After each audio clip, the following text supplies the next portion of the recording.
Всем привет! Сегодня поговорим о привычках. Привычки – дело наживное, и я сегодня с вами поделюсь теми привычками, которые помогают мне развиваться. Возможно, какие-то привычки, о которых я сегодня вам расскажу, понравятся вам, и вы их примените в своей жизни. Начну с того, что я родилась в обычной семье, в которой папа работал водителем, а мама работала учительницей. И очень трудно с таких семей развиваться. Да, я всегда хотела расти, развиваться, хотела свой бизнес. И даже когда мне исполнилось 18 лет, я открыла свой маленький бизнес по продаже сумочек. Это были там какие-то годы, когда еще были палатки на рынках.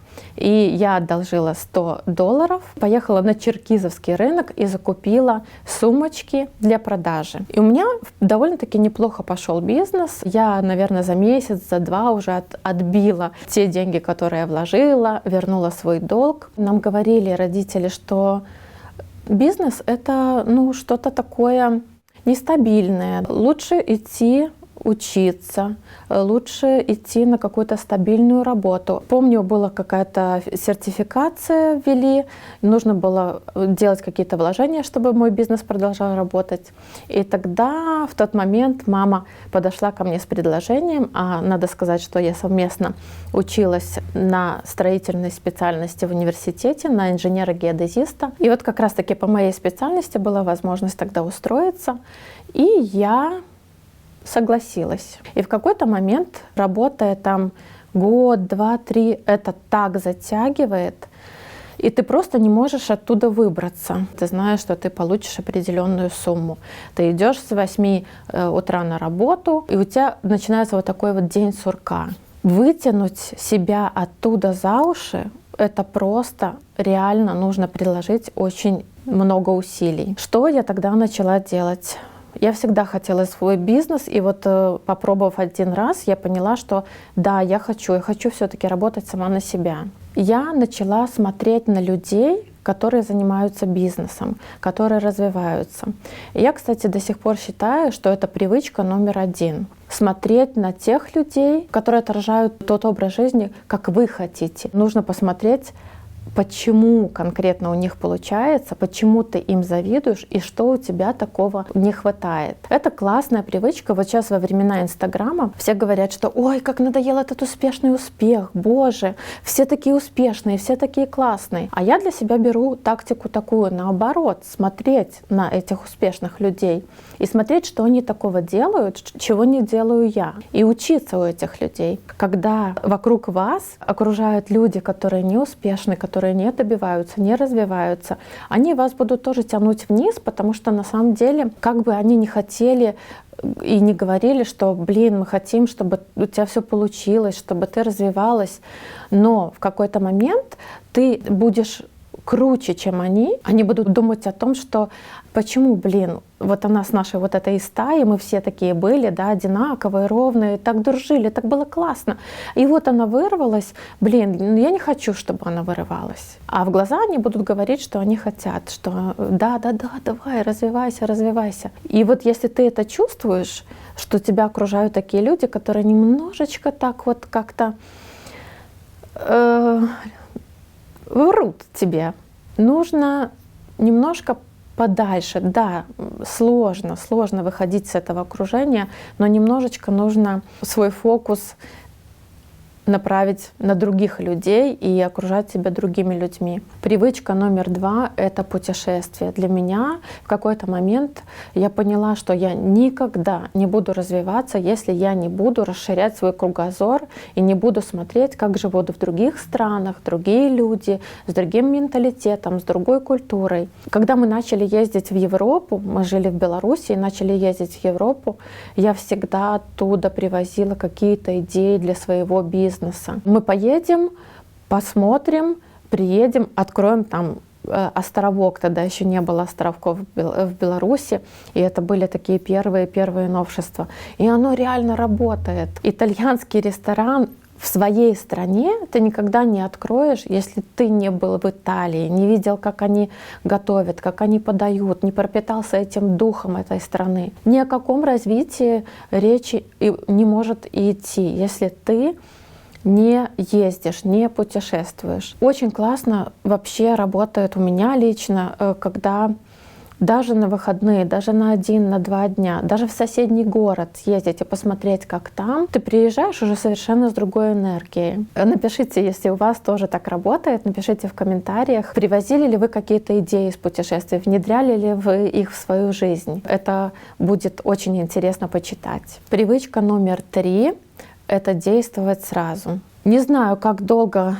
вырабатывается эта привычка, но в какой-то момент я поняла, что я могу много проходить каких-то курсов, читать книг, но у меня зарождается какая-то идея. Если я сразу не начинаю действовать, то эта идея, она остается где-то там. Возможно, никогда я к ней не вернусь. Если вы берете какую-то консультацию, например, если вы проходите какое-то обучение, просто сразу надо брать и делать. Иначе все. Даже разрабатывая курсы, ко мне часто девчонки обращаются помочь разработать какие-то образовательные курсы. Я всегда думаю о том, чтобы внедрить таким образом в курс практику, чтобы сразу человек попробовал. Не просто чистую теорию изучил, да, надо делать так-то и так-то. Ну классно, надо делать, да. Но попробовать делать, сделать нужно вот прямо сейчас, прямо после того, как ты это изучил. Следующая очень плохая привычка — это сливать свою энергию. Что я имею в виду? Могу сказать честно,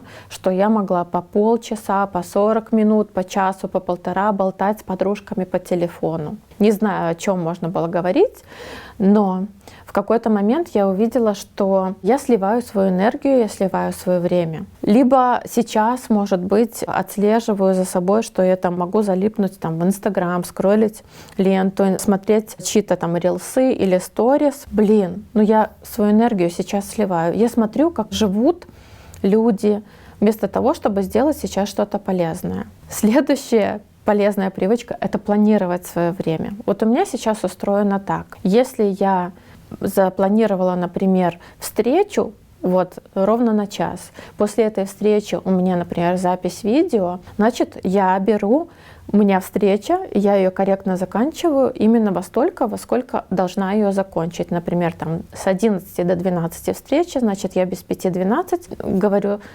извините, у меня сейчас следующая встреча или у меня запланирована следующая работа, давайте как-то подытожим, закругляемся и провожаю людей. Дальше, если у меня работа с там бухгалтерией, образно говоря, открываю ноутбук, и я работаю, не читаю в это время Telegram, Instagram.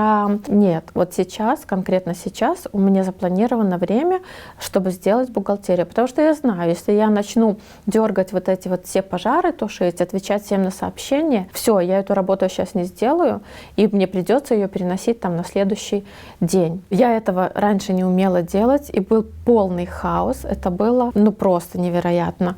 Потом я внедрила кое-какие методики в свою жизнь, и стало намного легче. Да, когда у нас дети, бизнес, работа, это сложно, но можно, этому реально можно научиться. Среди моих знакомых есть вечные студенты, которые постоянно учатся, смотрят литературу по развитию, ходят на какие-то тренинги, покупают какие-то онлайн-курсы постоянно. Но есть такая проблема, что ты можешь остаться постоянным студентом. Ты будешь учиться и думать: блин, но я еще вот не все знаю, да, я еще пока что не все изучил. Мне еще вот тут вот я не знаю, вот тут вот я не знаю, вот эта информация я не знаю. Вот мне надо сначала вот это все выучить, вот это вот все изучить, а потом уже я начну действовать.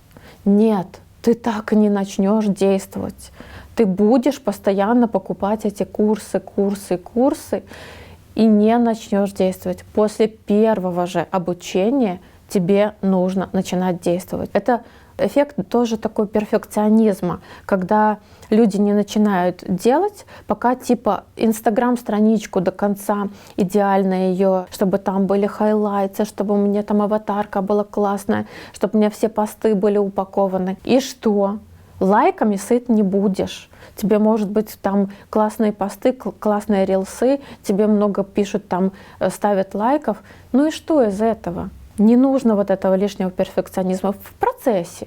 Всегда можно учиться в процессе. Привычки, дорогие мои друзья, вырабатываются 21 день. Может, кто-то сейчас напишет, что нет, это неправда, привычки вырабатываются больше, там можно выработать и меньше. Да, все зависит конкретно от вас. Но когда-то я проходила такой марафон 21 день без сахара. Я после этого марафона не употребляю сахар там в чай, в кофе и так далее. Да, я там печеньки, сладкое что-то, конечно же, люблю, как и все мы, но вот после этого марафона конкретно я смогла отказаться, там, пить кофе без сахара, чай без сахара. Возможно, у нас с вами совпадают какие-то привычки.